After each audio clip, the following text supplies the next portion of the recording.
This is a devastating story, and joining us tonight is Adam Peterson, the Prevention Manager with Minnesota Teen Challenge. Adam, thank you for being here. A group that works with a lot of teen drugs. You guys do a lot of surveys. In fact, you say that you know that kids know about this drug. It's called 2C-E, and you heard Jody talk about the kids didn't know if they were taking 2C-E or 2C-1. Frankly, I don't think it matters. It's a drug, and one kid died. So tell us what you know about this. Yeah, well, it's actually the 2C-E, 2C-B, 2C-I, 2C-T, 2C-T7. It's a part of this whole family of hallucinogens, psychedelic drugs that kids are taking.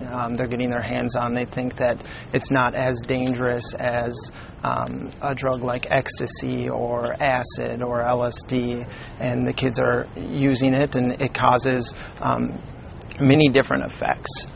The trips can be from anywhere from 30 minutes to 8 hours, and just a lot of different consequences come from things like that, as you have seen in this story. Well, and I think the consequences is what we need to focus on and not the high here. It seems like investigators were surprised to hear about this drug. Maybe some of them hadn't, but what you have found out is a lot of teens do know about it. Yeah, it's something that has come onto the scene recently in the last 3 to 5 years. We have started to see it in our on our surveys. So we go into over 120 schools in the Minneapolis-St. Paul area, speak to over 33,000 kids every year.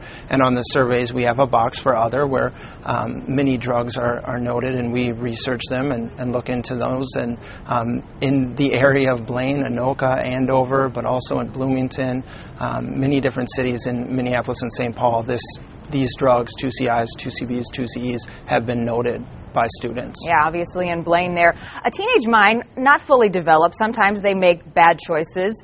I know you're a former addict, so tell us from your experience, how do you get kids to not try this stuff in the first place? Because you're a success story. I am, and thank you for that. I appreciate that. It is a privilege of mine to be able to go into the schools, into the high schools and middle schools, and talk to kids about the choices I made and the consequences I had from them. And we really just come in with a message of, look, I grew up in a great home. I didn't want to become an addict, but the choices I made led me there, and it's just so important to talk to the kids about the consequences, and that nobody plans on becoming addicted or being arrested or going to jail, but that these choices can definitely lead down that path. Well, and they can kill you. Here's another scary side of this, Adam. Parents know the smell of alcohol, they know the smell of pot, but if your kid is trying something like this drug, what are they supposed to look for? Because it doesn't have an odor. It's not something that you can easily recognize.